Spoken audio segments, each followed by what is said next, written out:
Okay, everybody, welcome to the Cyborg series. This is our second session, and welcome back to those of you who have been to our previous sessions or our reading group sessions. For those of you who did not make it to the last session, I just wanted to first of all let you guys know that our session with Professor Catherine Hales of Duke is currently on YouTube on the English Department, the Notre Dame English Department's YouTube channel, and it's also available on our Cyborg series website. That's sites.nd.edu/Cyborg series, if you guys want to check that out. I'm just going to give a brief intro to the series and then to our two guests, Professor Kirsten Ostherr and Anna Gelser, and then we'll get going. So for those of you who are unaware, the Cyborg series is a project intended to create a forum amongst graduate students and faculty working on interdisciplinary projects across the STEM and humanities boundaries. It was created by myself, Arno Zimmern, and Kristen Carlson, based on our own experiences of the difficulties of interdisciplinary work and the challenges associated with it. The series is focused on sort of pulling back the curtain on the process of interdisciplinary research and thinking through some of the problems associated with it and also the benefits associated with it. So we want to consider challenges such as those of communication, institutional support and facilitation of interdisciplinary work, and practical training and research. So also I want to thank our sponsors for the series. So that's Grad Life Grants, Notre Dame Graduate Students Union, and the Navarre Center for Digital Scholarship, who have funded the series. In terms of the format, this session will last about an hour and a half. The first 45 minutes is going to be a conversation between Professor Ostherr and Professor Gelser, and then we'll open it up for Q&A. So for those of you who have questions, there's two ways you can do it. You can enter as they enter your head, you can pop them in the chat, and we'll get to them once we get to the Q&A portion of the session. Or you can wait until we open the Q&A and you can just raise your hand either virtually or visually, and myself and Arno and Kristen will be keeping an eye out for any questions, and we'll moderate the session. So just to introduce our two guests, first of all, Professor Kirsten Ostherr, big welcome to you, and thank you for joining us today. Professor Ostherr is an English professor, well, chair of the English department at Rice, where she is also the director of the Medical Humanities program and the director of the Medical Futures Lab, both of which she'll be telling us a little bit about during the session. She has a PhD in American Studies and Media Studies from Brown, and a master's in public health from the University of Texas at Houston. Her work originates in media studies and film, and her first two books, Medical Visions and Cinematic Prophylaxis, consider the representation of the patient and disease in film.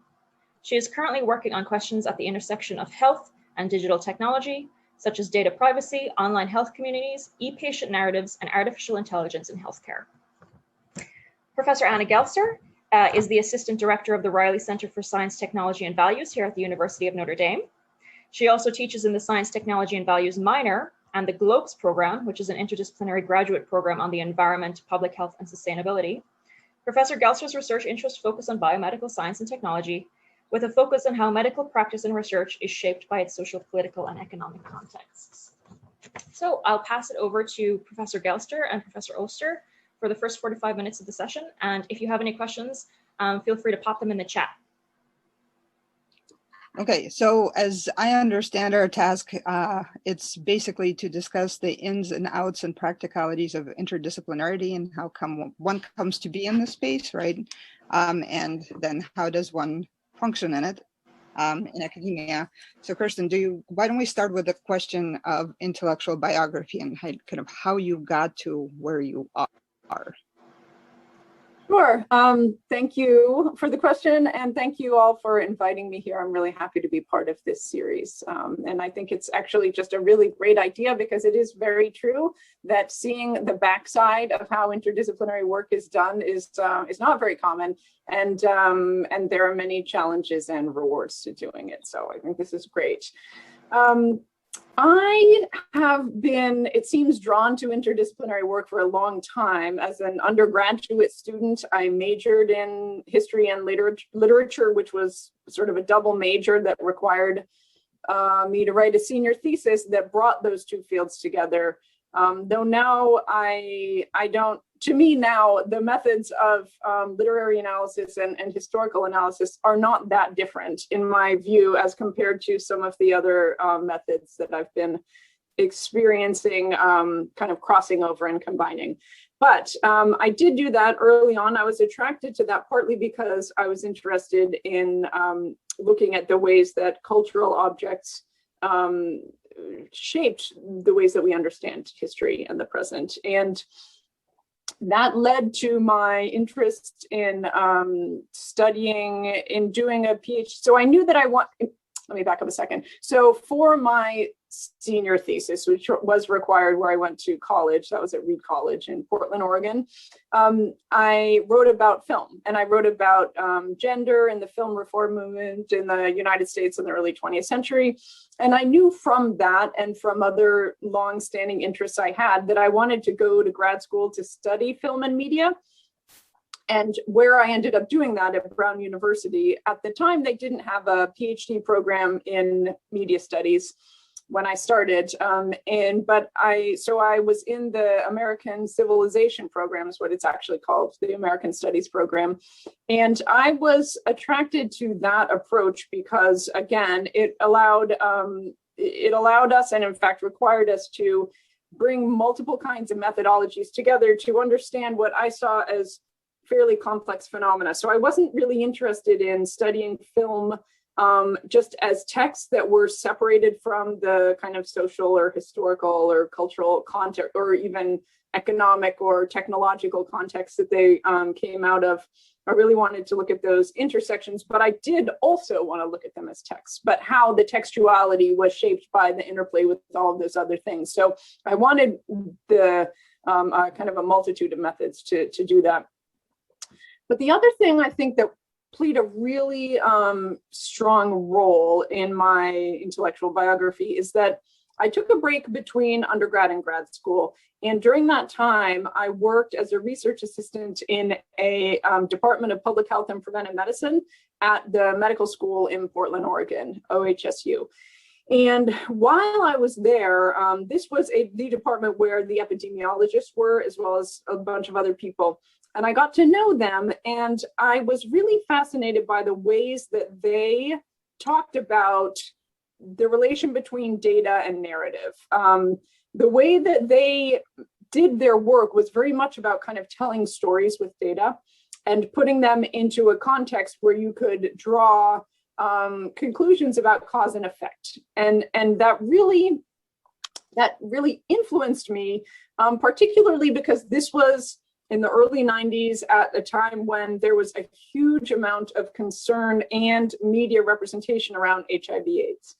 And I was really interested in the competing kinds of narratives that were circulating in media about HIV/AIDS, about people who had, who was vulnerable to the disease, where it came from, and so forth. And so that really shaped my interest in when I went to grad school and started studying film and media. In that context, I really wanted to study health and medical media.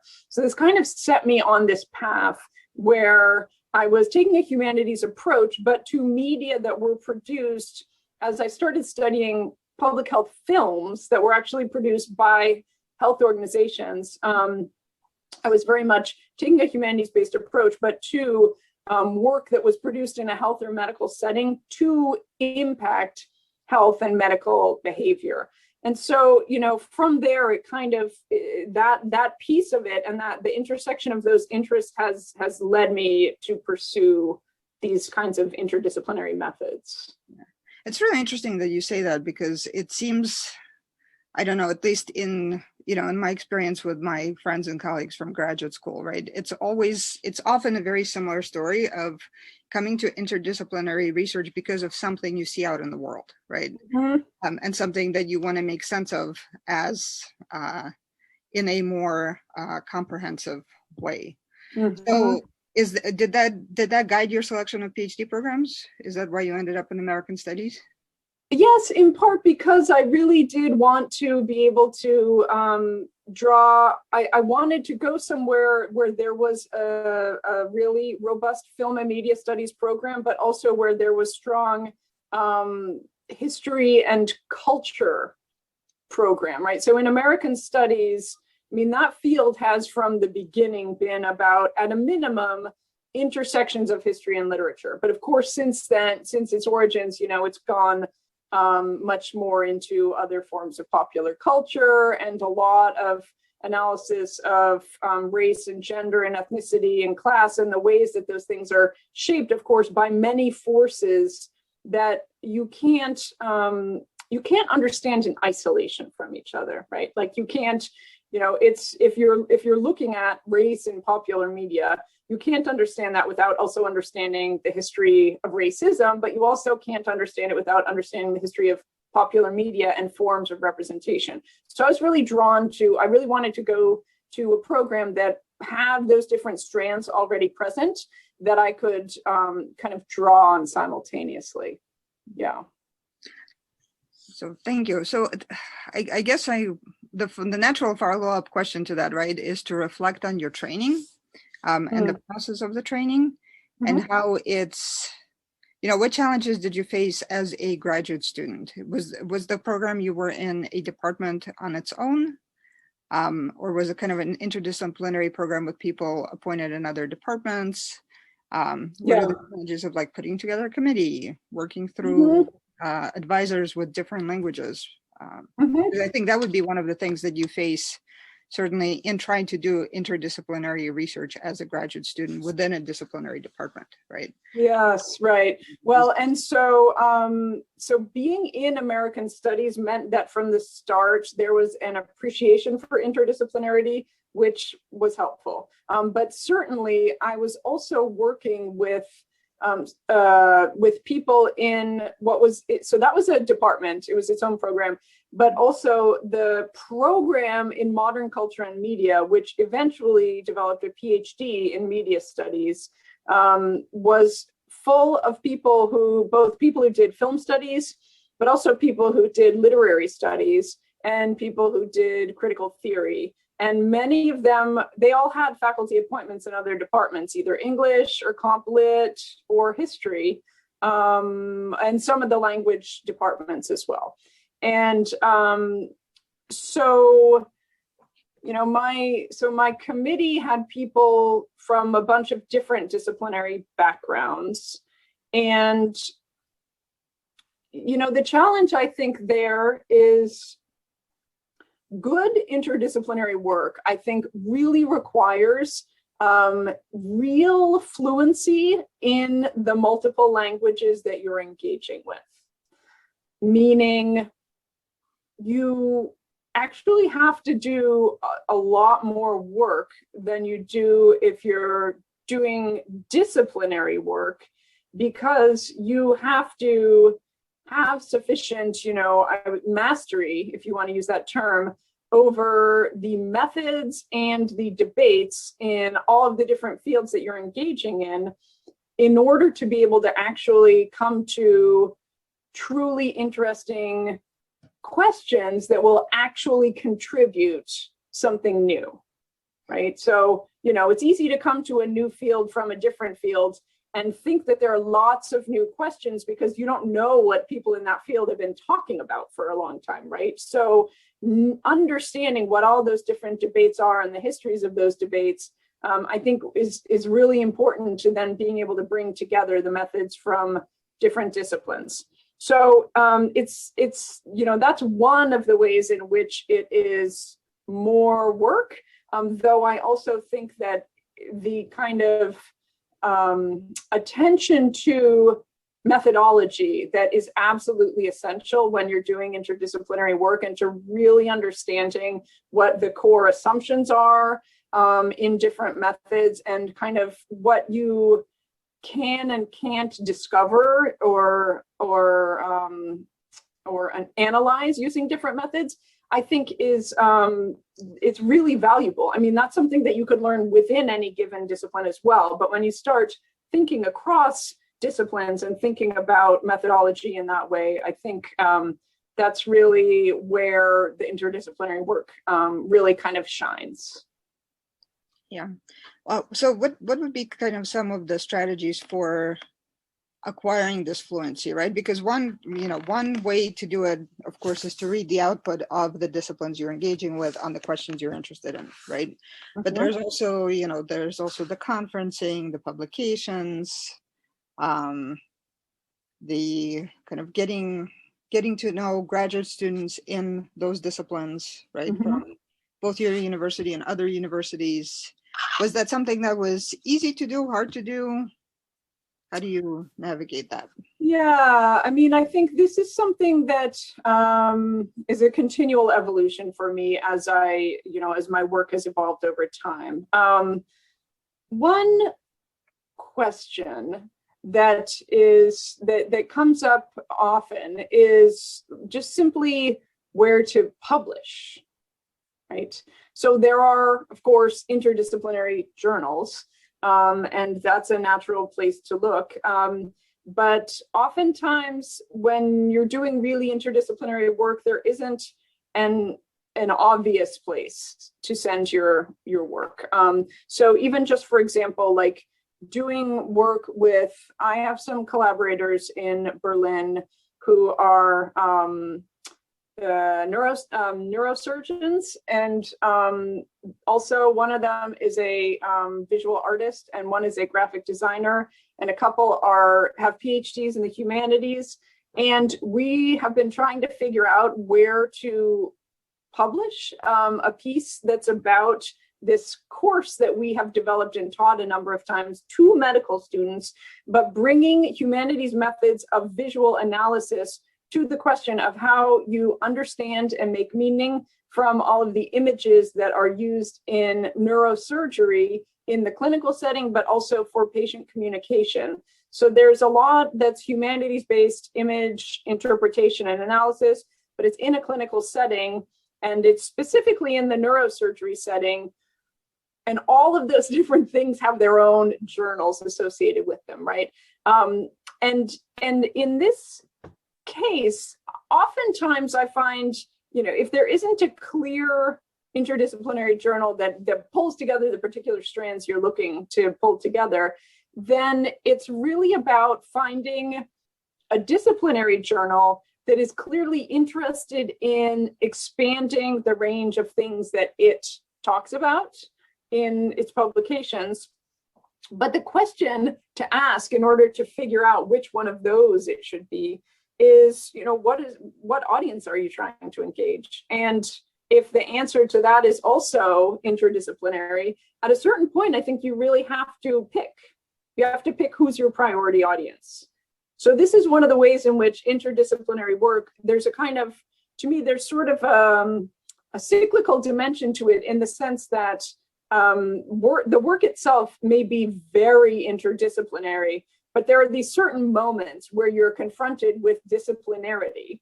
The job market is another one, if we want to talk about that where these decisions have to be made, and you have to make some kind of priority choice. And one thing you can do is choose, one time to be this discipline and another time to be that discipline. But there again, what that really requires is what we were talking about earlier, which is real fluency in each of those disciplines, right? Because otherwise the work won't be published there. Right. So it's a very fine line. Yeah, go ahead. Oh, I was just going to say that in the case of the project you're talking about, there's also the challenge of the fact that you want to talk to researchers in these fields about pedagogy, right? Yeah. Which is a thing that is an extra thing that's like, there's an extra barrier to that, because that's not what research journals in these fields normally focus on. Mm-hmm. Remind me to tell you about this STS lab in I think it's somewhere in Virginia. They're organizing actually a workshop on this very topic. So cool to have you part of that conversation.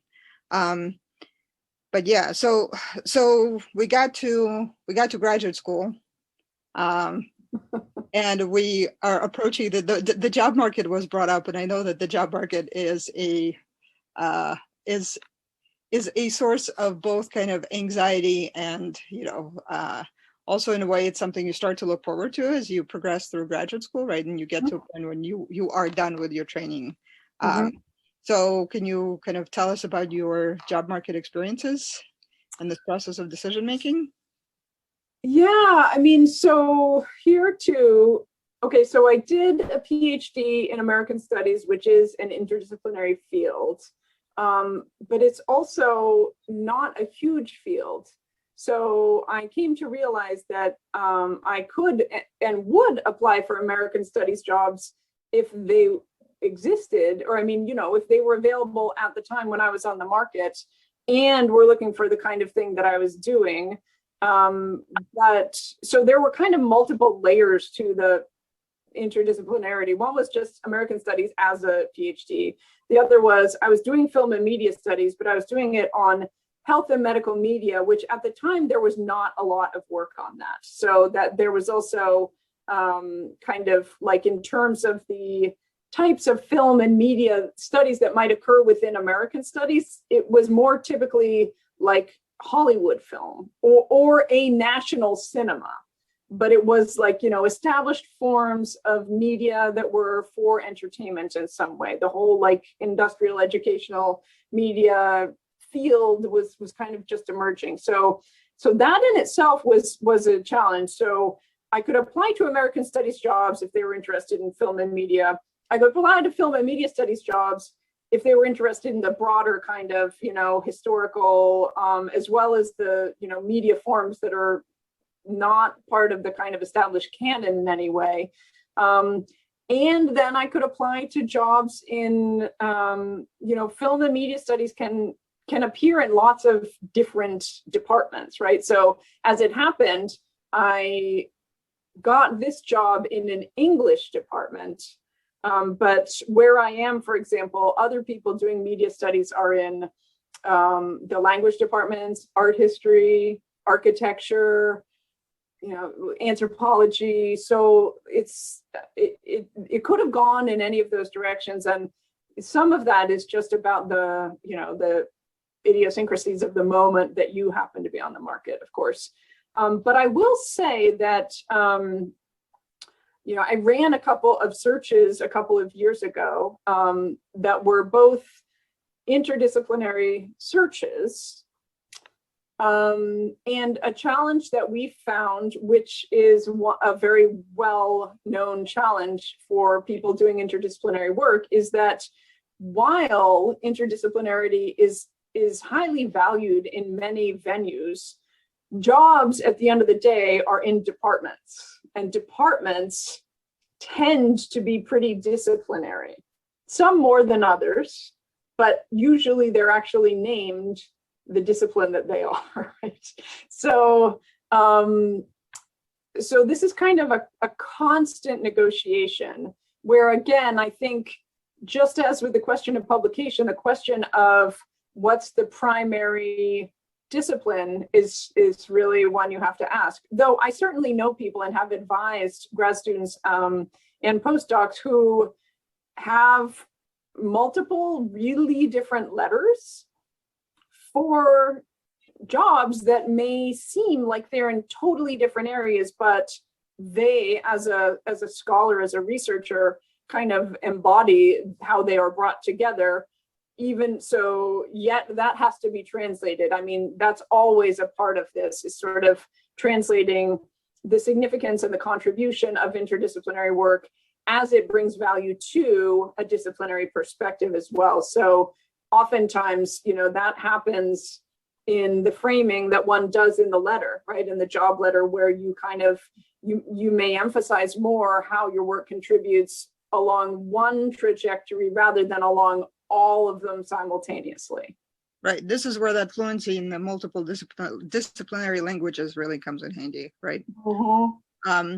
So Yep. I'm getting prompts to start talking about research, and I actually, that's, you know, this is a good time to move to the question of your own approach to interdisciplinarity, and if you could integrate that with this current work on COVID that you're doing, because it's really interesting that what you ended up, you know, you ended up creating an interdisciplinary space once you ended up in a disciplinary department. Mm-hmm. Right. Mm-hmm.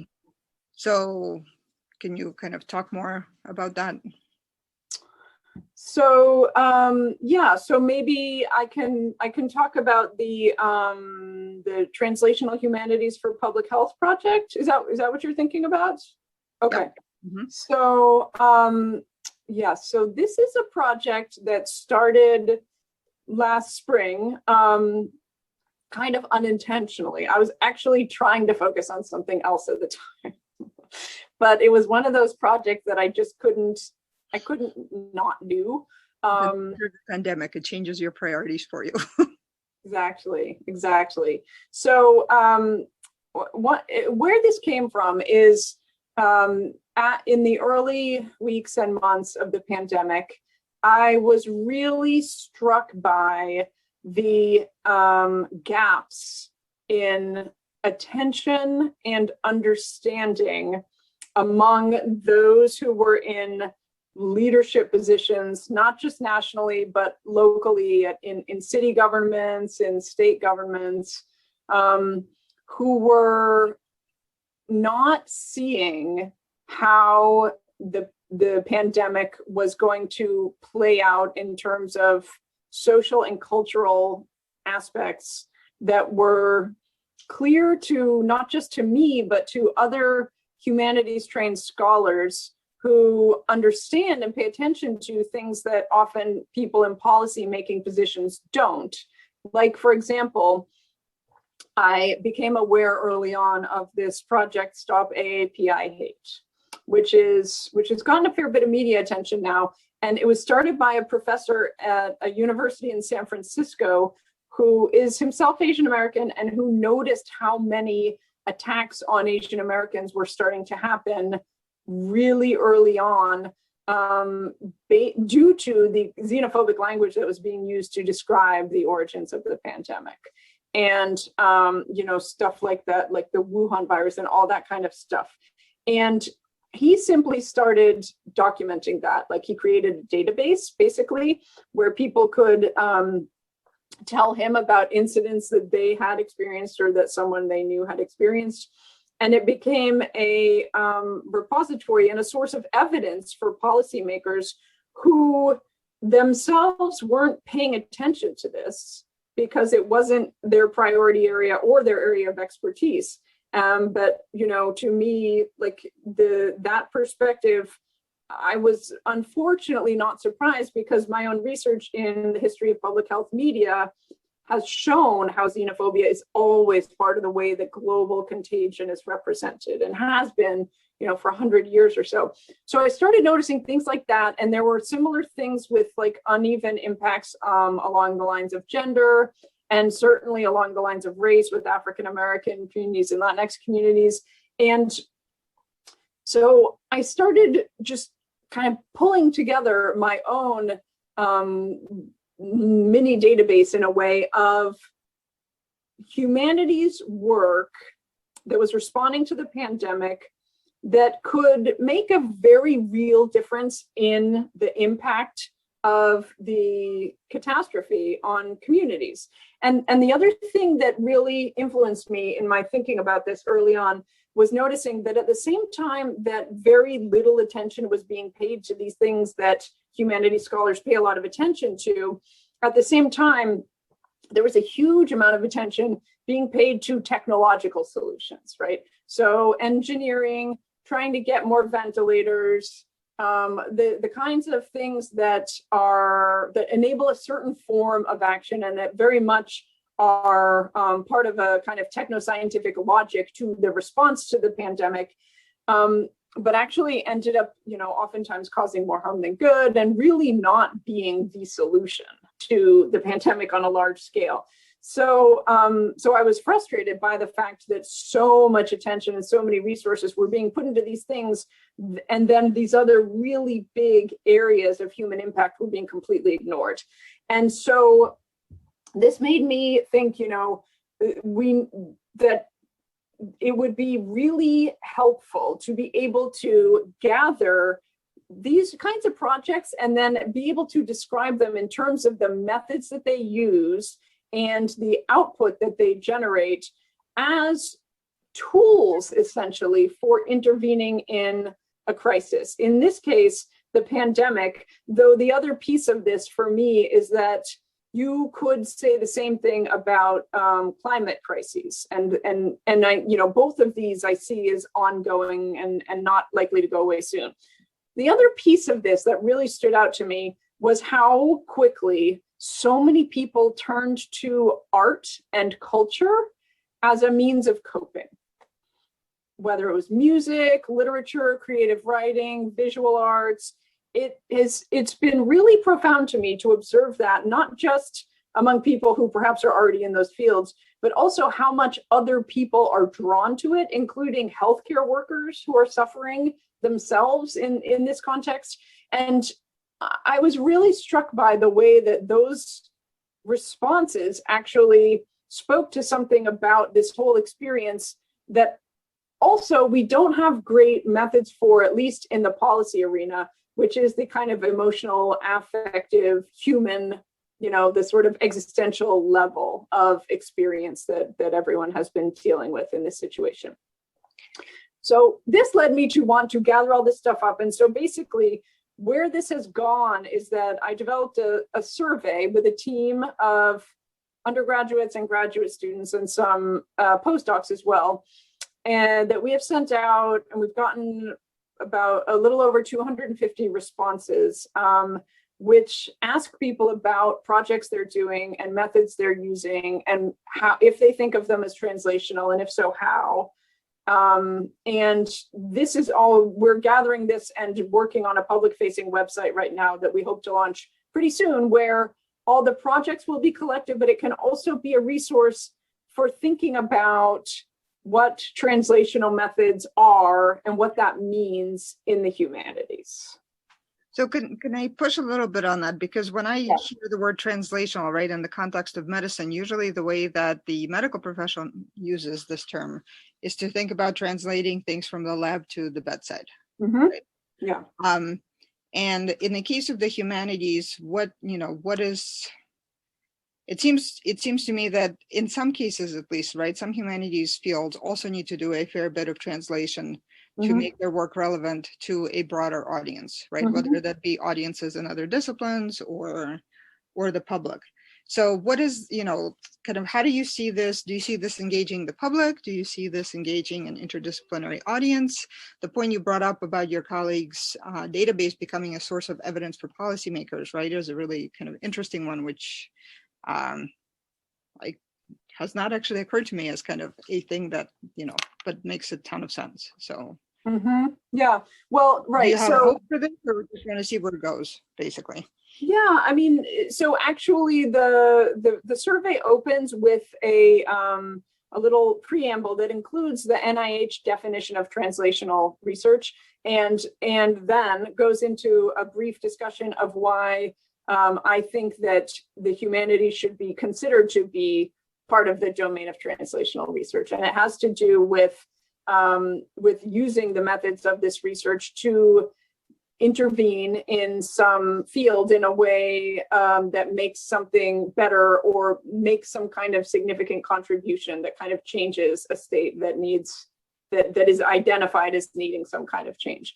And so we've been thinking about this as having multiple kinds of audiences. So one is policymakers. Like, I really want this to be a site where we could reach out to, I could reach out to the mayor of Houston, for example, and say, look, this is a problem that's really, it's affecting not just people of color, but women of color in particular. And so, scholars in gender studies and who do work on race, like, look at the things they've been doing that address this kind of issue, and so, like, be able to point policymakers to these examples. That's one kind of audience.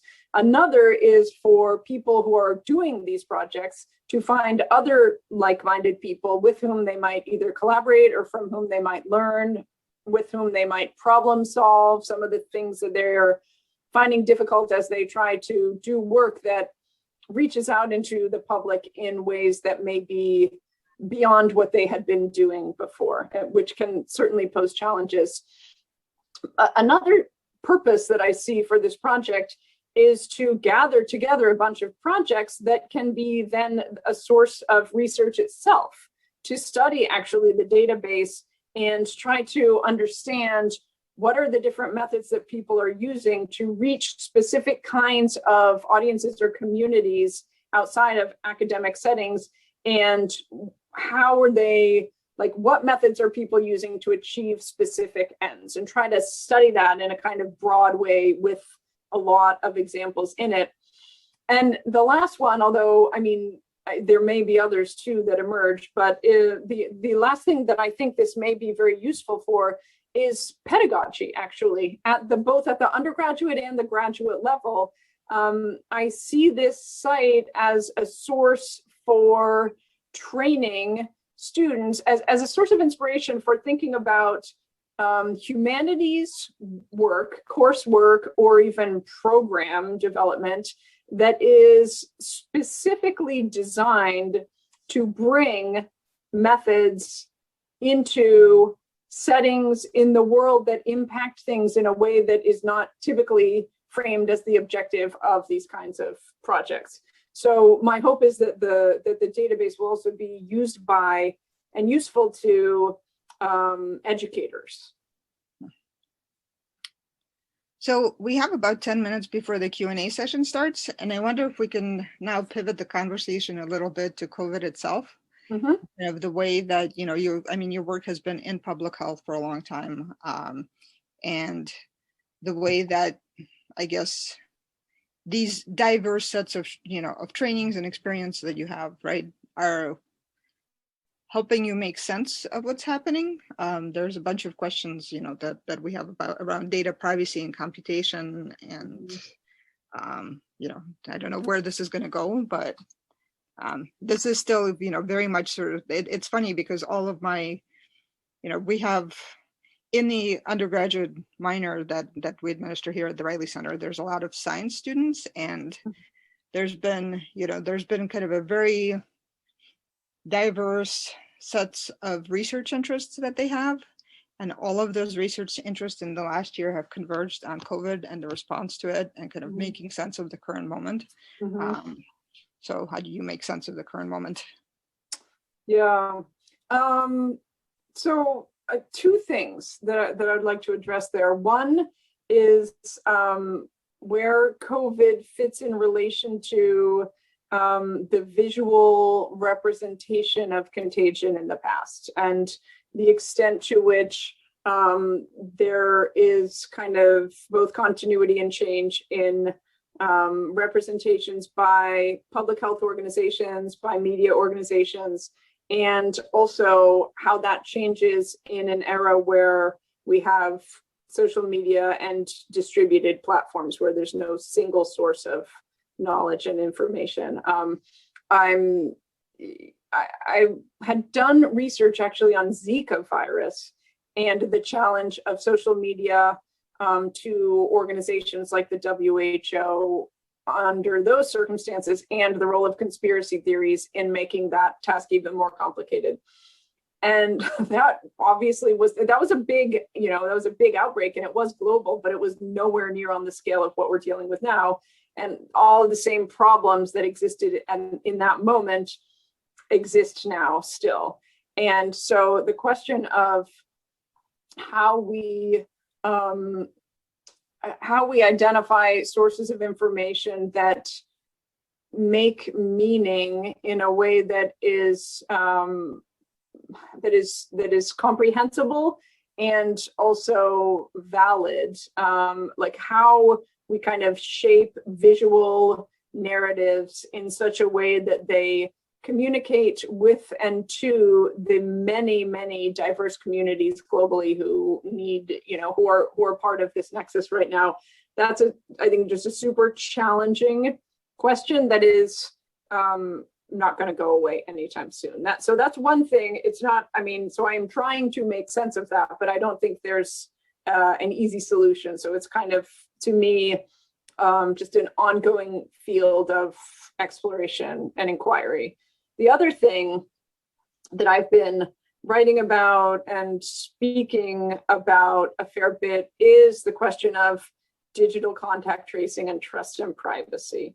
And for me, this builds on work that I had been doing about personal health data and trust and privacy prior to the pandemic, that was looking at this tension between on the one hand, the value that many patients have gotten from participating in online patient communities, the value that people get from sharing narratives specifically, and what that tells us about the role of narratives in healthcare on the one hand. And on the other hand, all of the risk of harm that comes with the exposure of all of the personal data that is included in participation in all of those settings, which are ripe for data mining and digital profiling and selling data sets to third parties, and all of the harms that can come from that in terms of access to, affordable health insurance and everything that circles around the kind of marketing framework that emerges out of that. So the other way that I've been thinking about this is, part of digital contact tracing has to do with, again, what I was mentioning about the impulse to kind of seek a technological solution to something that does not have a technological solution. But also, the scale of the pandemic is such that it's totally understandable why folks in technology fields would try to develop a technology that would address it, because you look at the numbers, there's no way for human contact tracers to kind of manage that once the pandemic got as out of control as it did.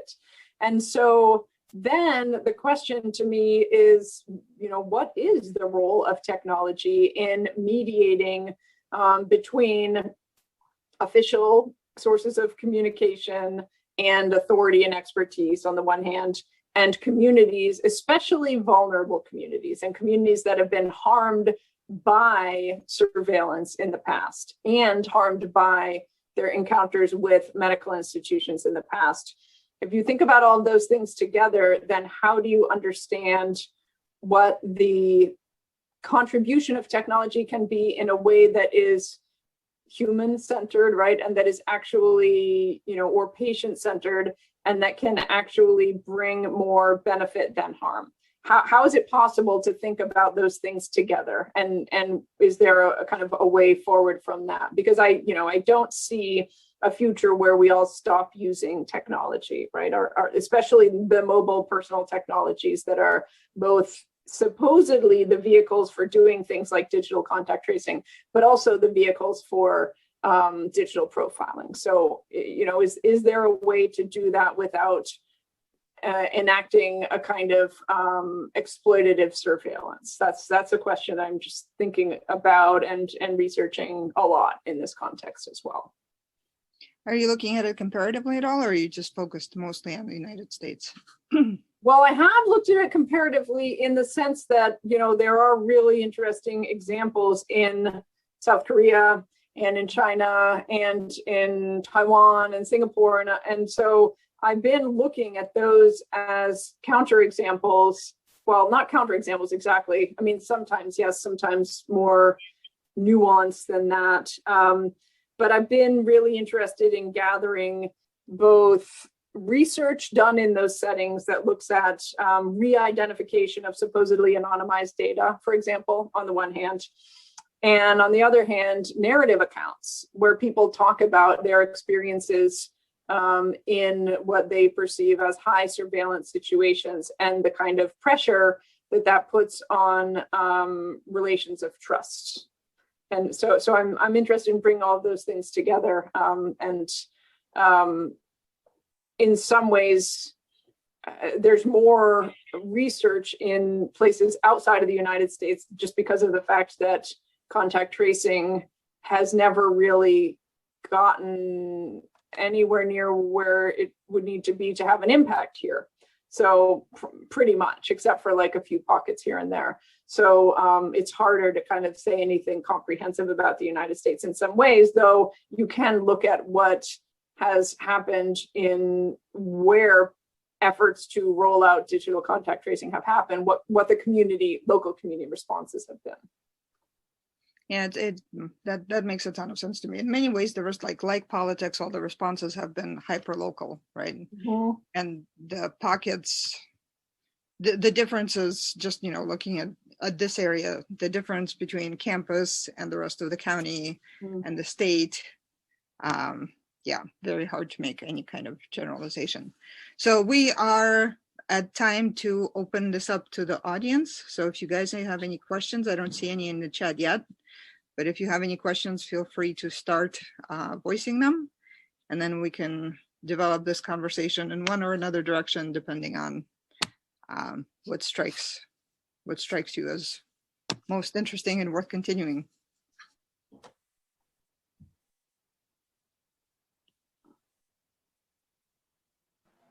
Yeah, so just to remind people, you can shoot questions in the chat, but you can also put up your virtual hand, or you can just put your camera on, stick up your hand, and myself and Arno and Kristen will keep an eye on and send them to Professor Gelser, or otherwise draw our guest's attention to the question. So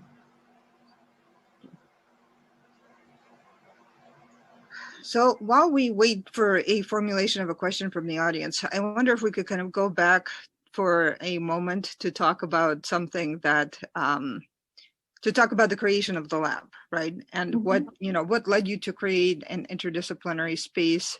How did you do it? What were some of the obstacles? How do you feel it's gone? Yeah.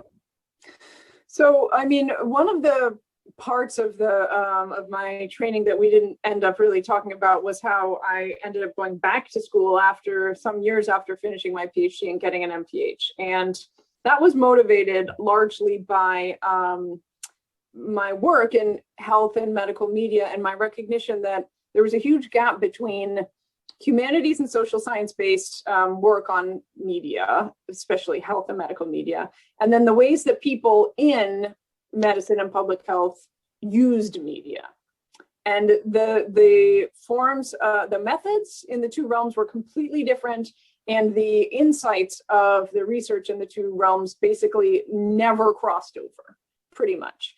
Or so it seemed to me. And I saw that there was the potential for a lot of benefit there. And in doing the master's in public health, I learned a lot of methods of both empirical, sort of quantitative and qualitative research that as well as methods for doing health interventions themselves. Like if you want to, do a program that brings healthier lunches to school kids in some community or something like that, like how do you actually go about doing that? It gave me a sense of the tools needed to do projects with multiple kinds of participants who have very different priorities, and how to understand how to bridge those priorities in a way that would lead to something productive and effective. So one of the key things that I learned there was how important it is for collaborators, especially collaborators in really different disciplines, to all have something at stake and something that they get out of whatever the project is. Also, just having a project that is focused on something specific is totally necessary for doing these kinds of interdisciplinary or multidisciplinary projects, I think. So, as I was finishing the MPH, I realized I really wanted to continue having a space where I was not just in dialogue with, but doing collaborative projects with people in really different fields that were about the intersections of technology and medicine or health and the kind of human questions that emerge around that. And I started looking for people in my worlds that might be interesting collaborators for that. So part of it was like, I met with a lot of people. I had a lot of lunches, a lot of coffees, talked with people about the things that I was interested in doing, but also learning about what they were interested in and trying to get a sense of if we kind of click in some way, if there was some overlap in our interests and our ways of thinking about things, especially when I'm talking about like it's me and a pediatric gastroenterologist. That's like one of my primary collaborators. Like I wouldn't have gone out and said, I need to find a pediatric gastroenterologist, right? Like that was not the relevant part of him and his identity and what he is interested in. But we ended up having just like a lot of overlapping interests that we came at from really different perspectives. And that happened also with people in lots of other fields, in engineering and, in in public health as well as in medicine, in visual arts, in the business school, like lots of different places like that.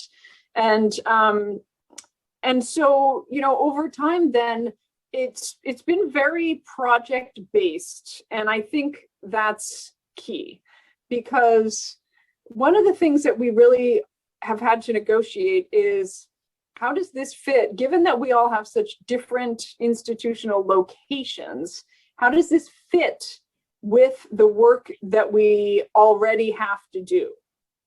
Is there a way to mesh this with things that we do such that it's not just additional work, but it fuels the stuff we already do, whether that's teaching or clinical work or research or, you know, some combination of those things? And the answer is different for each person depending on what their institutional location is. But so some challenges, just to give you one example, like when I've co-taught with physicians, or when we created a MOOC together, like just scheduling, they don't control their own schedules at all in terms of when they have clinical time or how long they'll be there. And in addition, they're very used to like dedicating certain chunks of time and having that be bought out by something, by a grant or by seeing patients or whatever. And so figuring out like, how does that fit with a semester-long class that meets twice a week for like a unit of time, you know, like very, very complicated. And I've, you know, ended up trying a lot of different approaches to that. And one thing I will say is that if possible, avoid getting the legal department involved. You know, like the problem is that if you have a contract, sooner or later it's going to go through legal, and then it's like, oh God, forget about it. Like it'll be years before you actually get on the other side of that. So anyway, I could keep going about that. I don't know. I could keep asking about that. We have a question from the audience though. Okay. So Trish, yeah, so you actually sort of veered into answering this right after I raised my hand, but I was actually going to ask about the sort of practicalities of how you actually sort of found and identified collaborators in various fields and like on a sort of global scale, particularly like, you know, early in your career as you were a graduate student, like sort of how did that process begin? And so I know you've already talked about that a bit, but if you want to elaborate on anything else.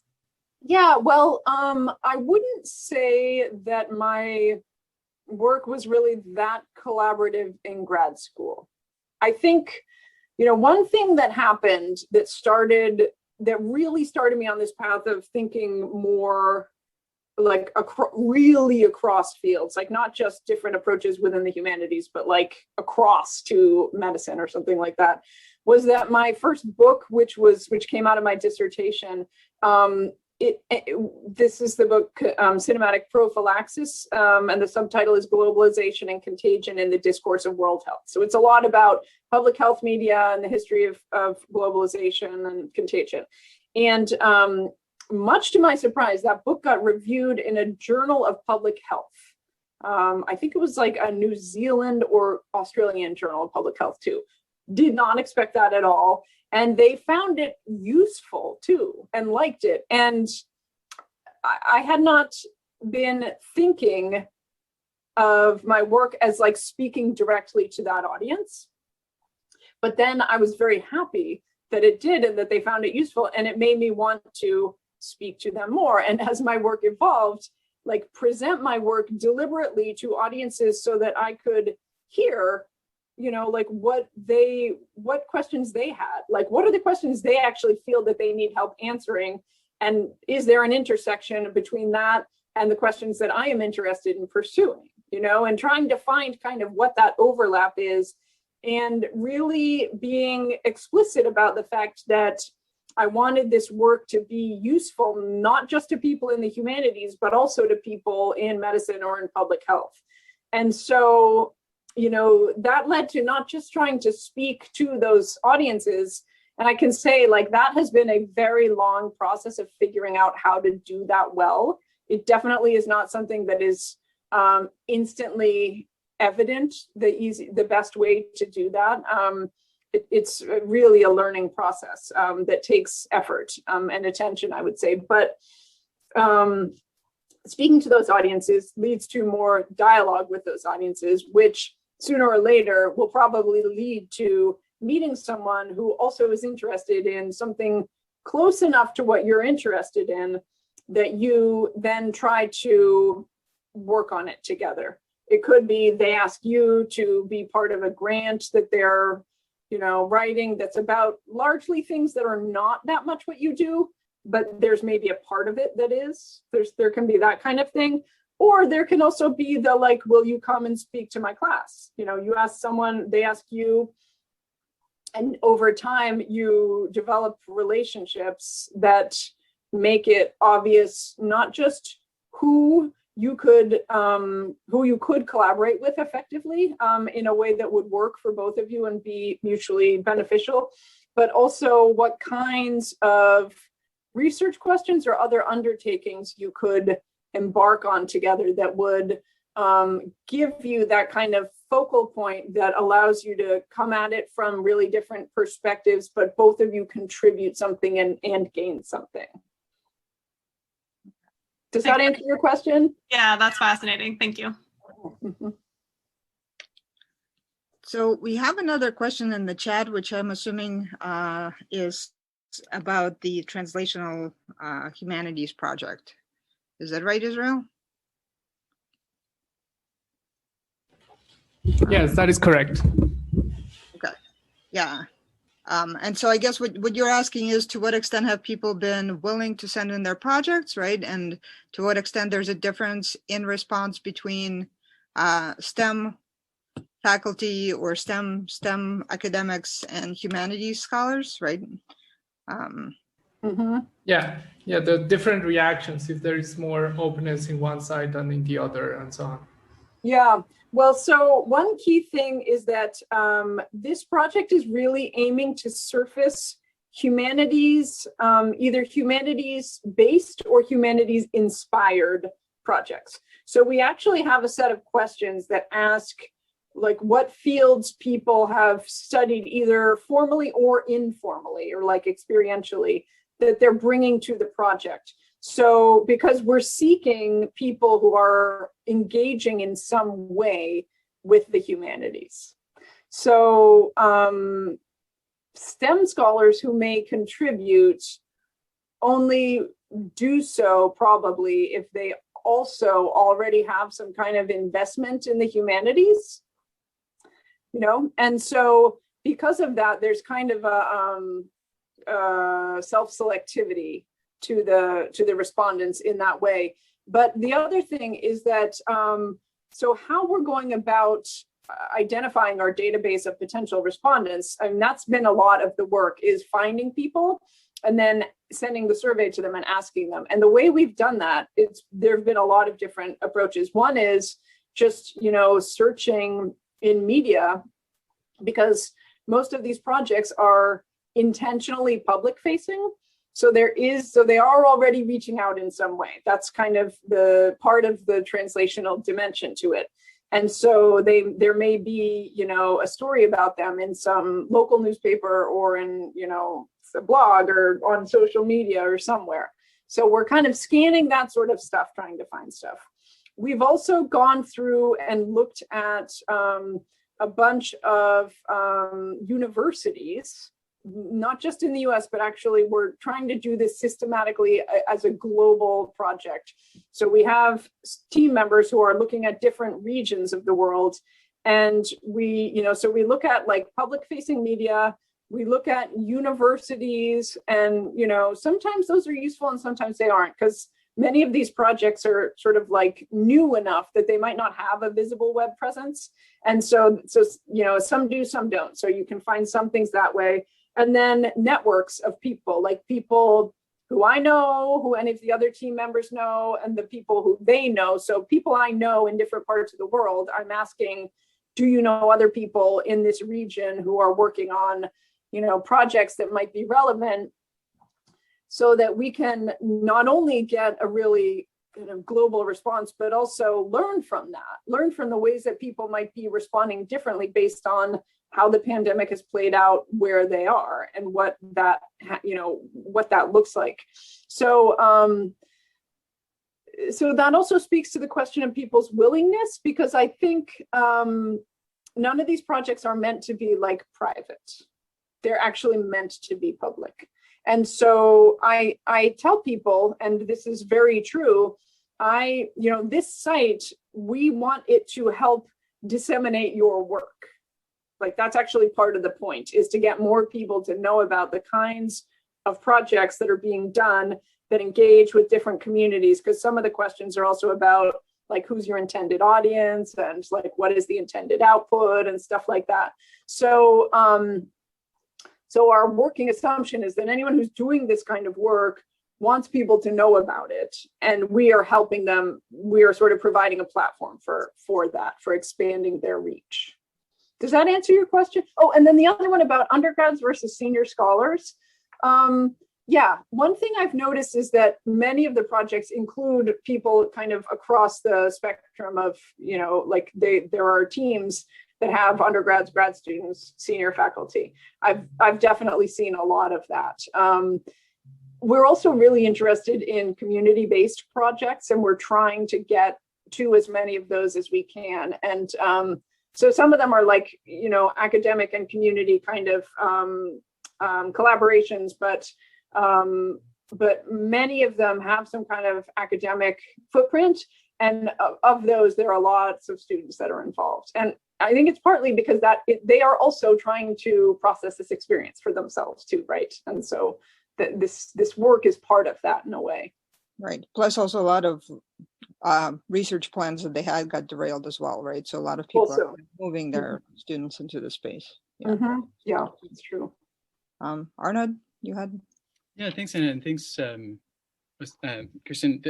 The question that's on my mind has to do with, I'll try to kind of summarize some of the work of yours that we've been reading of late and trying to mull over, because it's really helpful for framing this question. But you've been working in the realm of data privacy of late, and one of your articles is about the kind of the way in which electronic health records in common use across hospitals create almost too much data privacy, as it were. I mean, because they're using objective norms, they don't actually get at the kind of anecdotal, subjective human evidence that you're trying to get at. Yeah. And then one of the kind of pendulum swings against that has been websites like Patients Like Me or Our Nodes, or really kind of patient-centered communities that are, because they're so open and because they're so available and accessible, are, in your eyes, and I think historically, vulnerable to, kind of just communities like social media and others who are going to come and read that data, use it for in private ends. And so you kind of frames this as there's one place where there's almost too much data privacy, and the other one there's too much data liberation.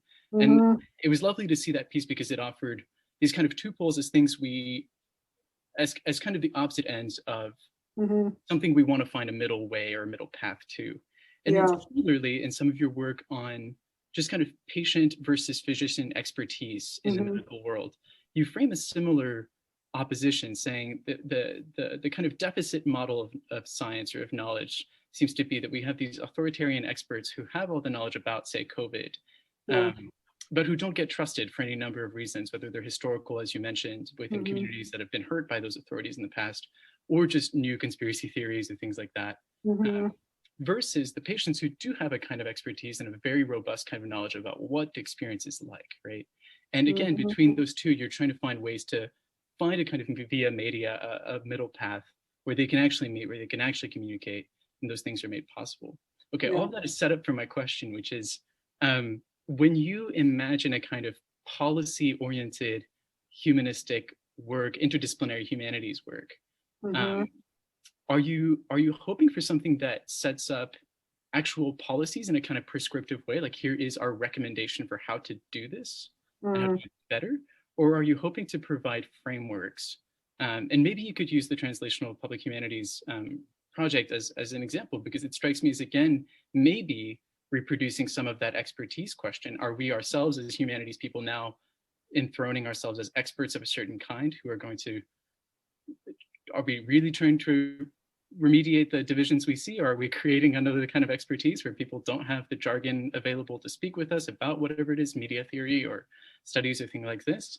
Or are we providing a framework for policy makers to kind of have their own deficit model reduced, right? Are we now trying to translate to the experts so that they can understand better? Basically, in what ways do you see your projects as actually remediating the things that you see as needing remedy?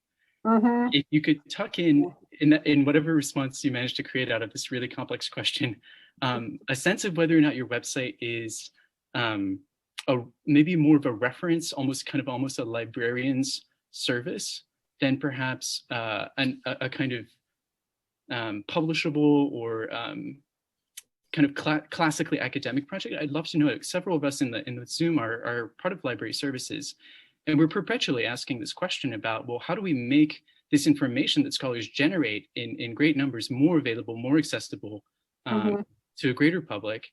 And the difficulty is that we all often do go towards technological and digital solutions. We try to map, we try to make websites that are available. We even try sometimes to make apps to reach the general public. But we also sometimes create databases that are far too expensive for anybody to afford if they don't have a library membership, right? So could you say a little bit more to that question if it was intelligible at all? Yes, there were many parts to that. It is a great question. I mean, so, one thing with this project, it's going to be just in, open access. So anyone can access it. And I think that to the question of expertise, I mean, maybe I would agree that it is a reproduction of the deficit model where the deficit is with the policymakers. And I think I'm okay with that, actually. I mean, I think that, not to paint policymakers with too broad a brush, but, I don't see a lot, this is a debate that is, occurring within the Democratic Party. So it's not like there's no precedent for this happening right now. But the question of, should the voices of communities play a really prominent role in defining policies that affect them? That's basically the same question as the question about patient-centered healthcare, right? In a way. And, maybe this is a little bit idealistic, it probably is, but I do think that a lot of scholarship in the humanities that intersects in some way with living communities there's a lot of work that is anti-racist by design, that is feminist by design, right? That is dedicated to examining and dismantling hierarchies of power that are harmful to the communities that are being examined. And, I think the translational moment of COVID to me is one where a lot of people whose work may have been say historical, like maybe you worked on 19th century African-American women writers, just as an example.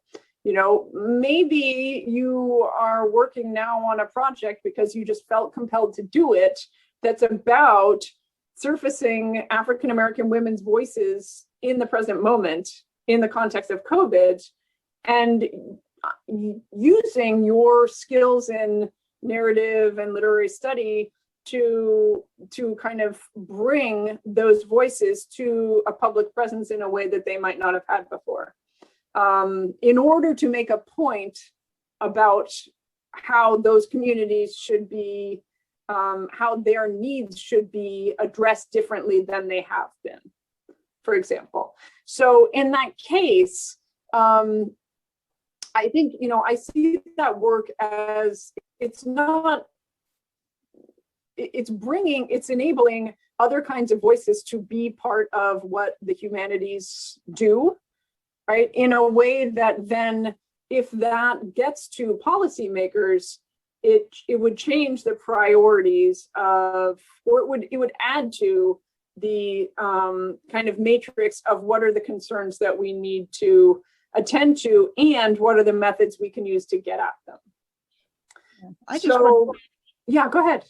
Oh, I wanted to echo something, something you said and amplified a bit, which is that, this point of, is the deficit model in this case okay? And are humanities experts, enshrining themselves as experts? I think, humanities expertise is expertise, right? It takes years to acquire. Yeah. If you're in an interdisciplinary field like this one, you actually have a really multiple set of bodies of expertise and sets of skills. Yep. And those things, I think, they deserve respect. In the case of something like, like the translational project, you were talking about this not having, there are aspects of this problem that are not technical problems, right? Right. There's kind of a technical facet to this and a biological facet to this, but there's also huge economic issues. There's huge cultural facets of this, the way that COVID has been a problem here. Yeah. So yeah, I think there's definitely a place for going, yes, we do have expertise that actually needs to be heard in different circles. Right. Policy making, but also in STEM fields. So yeah, right.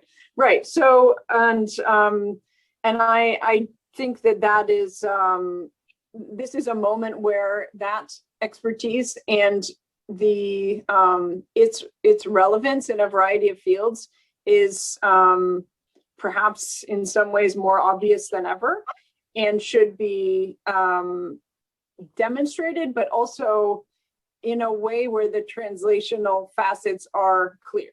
So that speaks partly to one of the intentions of that project that I was talking about earlier, which is my hope is that out of that project, humanities scholars who want to develop a translational dimension to their work will be able to look to some of these projects as models and help them think through how this is done, and also be able to look to specific people who are the leads of these projects to ask them, how did you do this? How did you do that?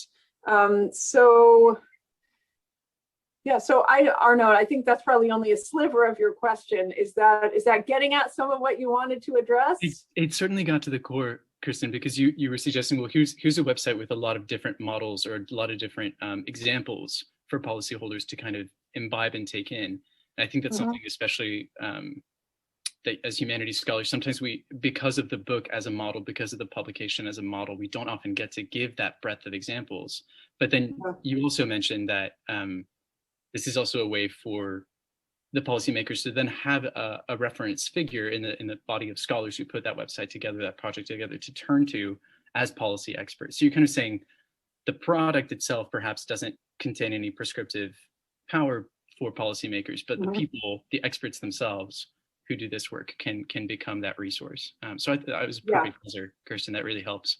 Oh, good. Yeah, well, I think that's definitely true. And the fact that the projects have many different intended audiences and sites of intervention also means that, there may not be one single, there would be multiple points of application, just depending. So like there are a number of projects that are focused on prisons, for example. There are others that are focused on food insecurity. But there are projects focused on capturing narratives of people's experiences, and there are projects focused on using performing arts as a means of addressing isolation, and especially in like older populations. So there's lots of different things like that. Yeah. So Claudia has a question, and her function as host means she can't raise her hand. So okay. Thanks, Anna. So I actually have two questions that are sort of related, but not really, I guess. But I couldn't decide which one to ask, so I'm going to ask both of them. So the first one is way at the beginning of the session, you kind of mentioned how we have to master the sort of different core assumptions on which our sort of methodologies are based when we're doing interdisciplinary work. And I was kind of wondering for you, what are some examples of those core assumptions that you've noticed that either are the same or different sort of across your disciplines? I always think of in mine, I'm doing some cognitive science work, And I always just notice how in literary studies, the cultural explanation reigns supreme, and in cognitive science, the biological explanation reigns supreme. And it's not even usually explicated, it's sort of just assumed within the process of writing the paper or whatever. So that was the first part of my question. And the second part of my question was, what really impresses me about sort of your career is the amount of time you've spent trying to sort of build institutional structures to like facilitate interdisciplinary work. And I don't think we talked about the Translational Humanities project. I don't think we talked about the Medical Futures Lab. And I just kind of wanted to hear about, what was your thinking behind, what's your thinking and your sort of process behind creating those institutional spaces for interdisciplinary work? Professor Hales talked a bit about this in our session last time about how difficult it is like to just get the humanities people with the science people, like how our universities are set up so that we're kind of in separate spaces all the time and we don't really talk to each other, and how you have to sort of go and find the scientists, like literally wander into the science building. So I was just really impressed by the work you've done sort of facilitating that, and I wanted to hear a little bit more about it. So that's my two questions. Okay.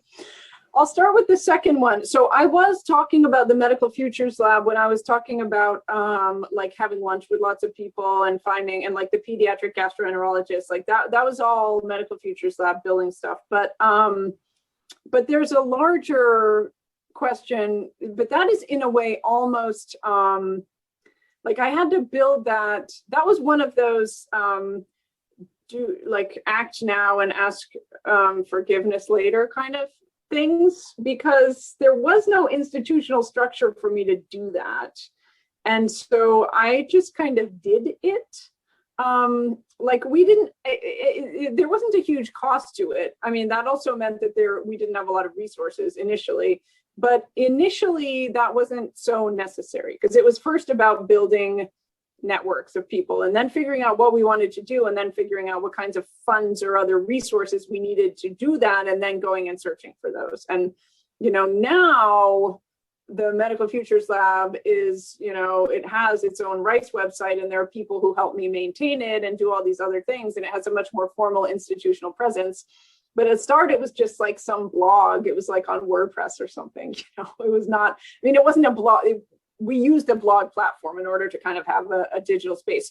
But that's actually one thing I meant to say in response to, I think, one of your questions earlier, Anna, which is it's really important to make these kinds of projects visible so that other people can find you too. Because at this point, that's what happens way more, is that people find me, people from the Texas Medical Center, clinicians will come to me and say, yeah, like I heard about this thing that you're doing. And I don't even know who they heard about it from because it's like a couple people removed.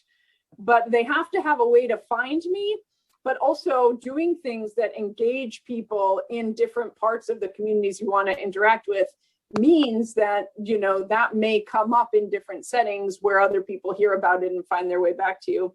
My collaborators in Berlin found me through the Medical Futures Lab website because they were trying to find, they told me, someone who did both media studies and medicine and had expertise in both of them in some way. And they were like Googling it and trying to find people, like they were just looking. And in fact, my major collaborator, the way I first found him was also Googling. I think I Googled social media and medicine or something. And lo and behold, one of the people who popped up was located in Houston. But, that wasn't necessarily going to be true, like as my other collaborators who found me who are in Berlin, like that's, So I do think that the making the work you're doing visible so that people can find you is really important.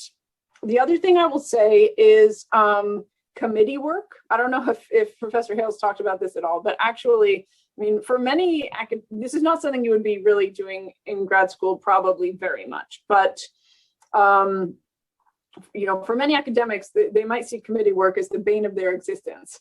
But if you have expertise, if you demonstrate your interest and work across disciplines, like really across, like across humanities and engineering or humanities, natural sciences or something like that, and you make that known, then that greatly increases the chances that you will be tapped to serve on committees that are required to have some kind of cross-university representation.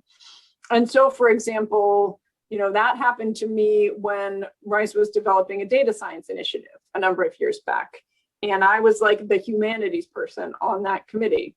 But as a result of that, I got to know a lot of people in a lot of other parts of campus because we met, once or twice a month for years.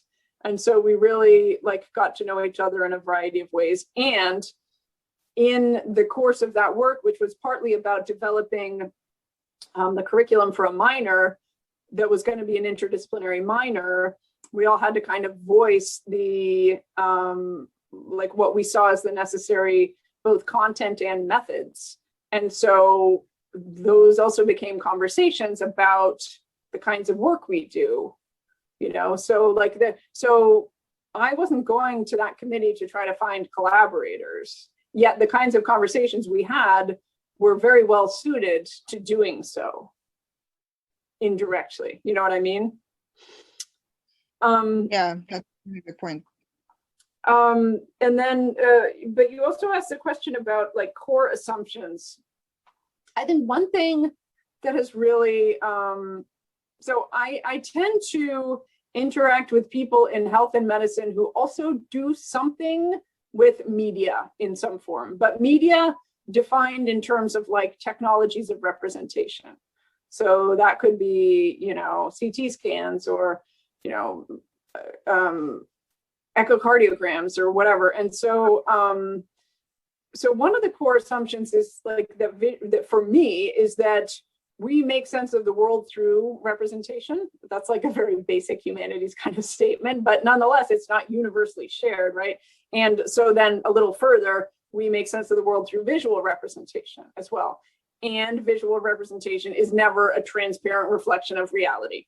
Really basic, basic foundational assumptions, which nonetheless are not at all shared automatically in other fields. In fact, the presumed objectivity and transparency and accuracy as a reflection of reality of medical imaging is fundamental. It's actually the opposite assumption in clinical applications. And so in those cases, I find that there is, though, a point of commonality, which is the question of ambiguity and uncertainty. Because, if you talk to radiologists, on the one hand, the image scan is where reality lies, yet it has to be interpreted. And two radiologists can look at the same scan and have differing interpretations, right? And so that's not a foreign concept at all. It's just that that's not one of the primary kind of operating assumptions. The operating assumption is we can get to the reality in this image. But what isn't usually foregrounded is, but it will take a lot of interpretation and trained viewing and that kind of thing. And, you may find so I find that I end up often finding I have most in common with with people in medical fields that are also very visual, like neurosurgery, neuroscience, very visual, lots of brain scans and other things like that. Cardiology, tons of imaging, tons and tons of imaging. And then, in different ways, certain fields are much more data intensive than others. Like anesthesiology is super data intensive. Yet it's also one of the fields where there is the most recognition of what we don't know. Like there's so many drugs in that field. We know they work, but we do not know why, which is kind of terrifying to patients if you really think about it. But yet it's also why so many people in that field recognize that there is a huge part of medicine that is art, not science, and that is about the kind of intuitive dimensions and about building on sort of experience and trying to kind of follow paths of knowledge that are not simply, even though it's a very data-driven field, there's also a ton that is kind of outside of that. So, these are just like observations I've made over time that partly come from, I don't go out and look for people in these fields per se, but I notice over time, like, seems like there are a lot of cardiologists out there who like were art history majors as undergrads, or who like are artists themselves, or somehow have some affinity for that. You know, there's just like, there are interesting little trends like that that I've just observed anecdotally, but I think speak to the fact that in, you know, in many fields of medicine, there's a real, like the visual is extremely important, even though the sort of foundational attitude toward it is you could see it as almost the opposite of the humanities approach, yet once you start to dig into it, it's clear that there's a lot of overlap there. Right. I think part of it has to do also with training versus practice, right? Because when they're trained to accept they're trained to see in this particular way, to kind of acquire a body of knowledge and a set of skills. Whereas when they start practicing those skills, right, that's when they come to see all the ambiguity and all the other skills that they haven't necessarily been cultivating, right? Yeah, right. And one thing I do just want to add in terms of the question of like where you find collaborators and how you find them. I mean, I do think it's really important to do things like read your university newsletters. Like read all those things that come out of, you know, the public affairs department or whoever. Every big organization has them, and learn about the kinds of work that other people are doing in very different parts of campus, and approach anyone whose work you're curious about with both humility and a sense of generosity. Like you are interested to learn from them, but you also have, you know, this goes back to the question of expertise. Like there's certain approaches to knowledge discovery, you could say, that they may really benefit from if they can see the way that you approach it. Okay. Kirsten, you have a question as well? Yeah, my question is kind of navigating the balance, especially as graduate students and early scholars, between public work and like peer review work that's sheltered under the institution. Because I think mostly like 5 years ago in my master's, this was really a big topic of whether you should do public work, even though it's weighted differently in the job market or in applying to PhD programs. So I wonder if you could speak to that, and as someone who would like to do public facing work, but also wants to think about the job market and building my CV so that it's competitive for the job market.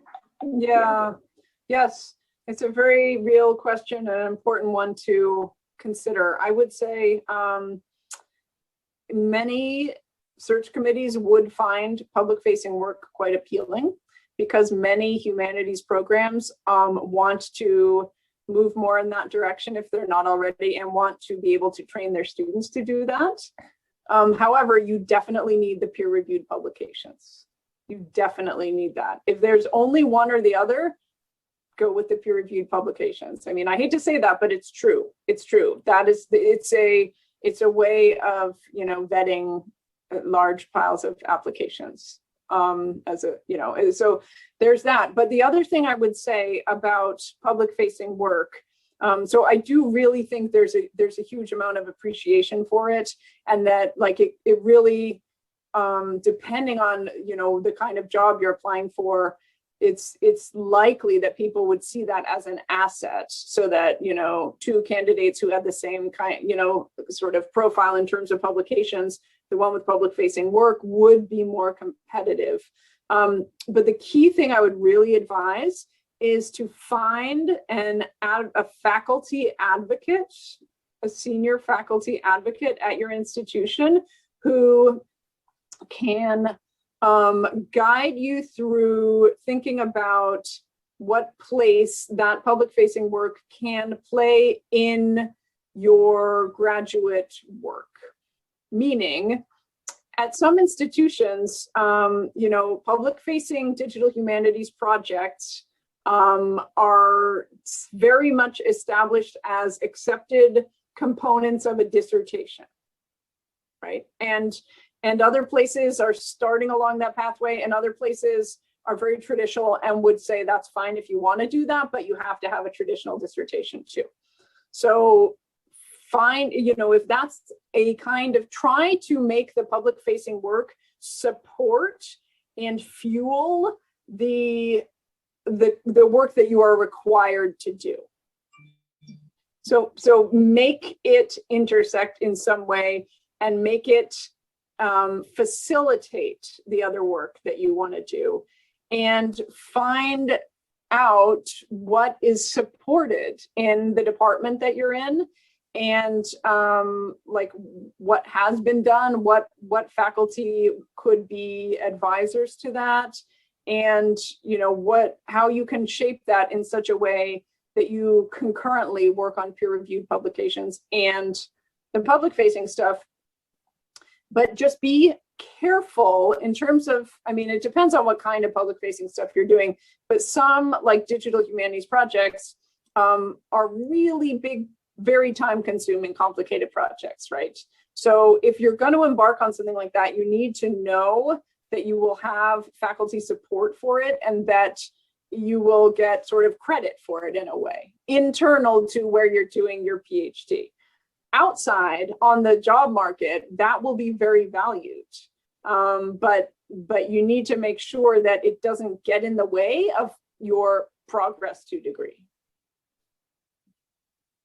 I'll add to that too, that you can find other spaces outside. So you should definitely kind of, what Kirsten said about making sure that you have buy-in from your department, but you can also find other spaces, like, I assume the Futures Lab serves some of those functions, right? Because there are places where you can get support for that kind of work in an intellectual community that will, value it and question you and sort of help you develop that better. Yeah.